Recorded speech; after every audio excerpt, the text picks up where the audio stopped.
For this move, we're going to need to use the Smith machine, and we want it to slide up and down without being obstructed and without it catching. So oftentimes that doesn't work so well. So what I've done is I have a small carabiner, I've attached a ribbon around it, and I've made it so that it will not roll, and it's perfect. It's a great quick fix. If you're using the Smith machine, you don't have a spotter, make sure that you use the safety here and adjust it depending on your height, your level, whatever the exercise is, when you don't want it to roll back onto the catch here.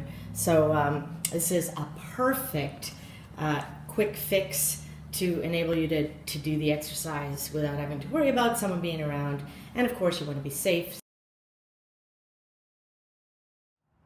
Here's another option that you can implement when you want the Smith machine not to catch. So I have this set up here, and when I want to keep it in a position that it's unlatched, unhooked, I'm going to simply tighten that up.